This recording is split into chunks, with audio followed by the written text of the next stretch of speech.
Trompet maut Fusilier desertir di Glijung.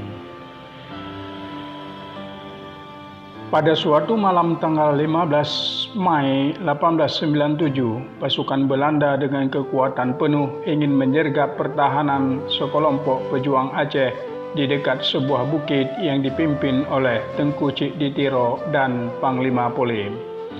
Serangan ini gagal dikarenakan seorang pelayan rumah tangga, Letnan Bond, berhubungan dengan Sofia, dara cantik jelita keponakan Panglima Polim.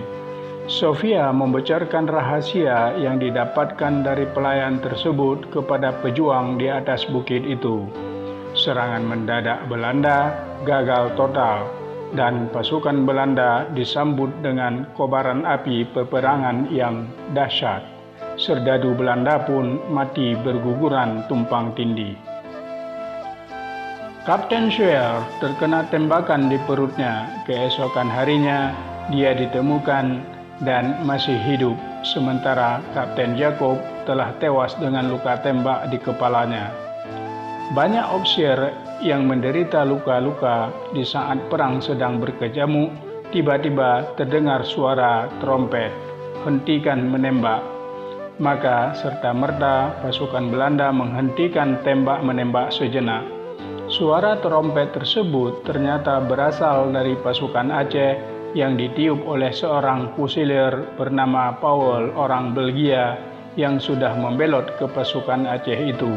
Tiupan trompetnya benar-benar mengacaukan pasukan Belanda sehingga sebanyak 28 prajurit pimpinan Mayor Ortgen itu tewas di tempat.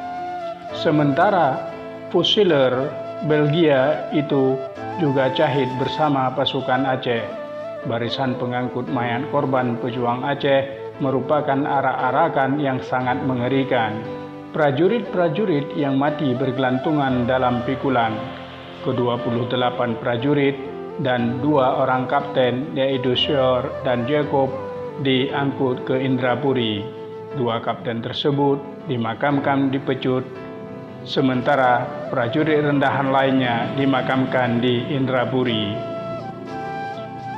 Belanda membayar mahal penyerangannya ke markas pejuang di Glijung, sebuah perang yang melegenda sepanjang sejarah perang kolonial. Mayor Ortgen sebagai pimpinan merasakan bagaimana dahsyatnya perang di Glijung, markas besar Panglima Polim yang terkenal itu. Kegagalan pasukan Belanda di Glijung itu dikarenakan bocornya rencana serangan mendadak Belanda setelah Babu Kapten Bond menceritakan kepada Sofia kemanakan Panglima Polim.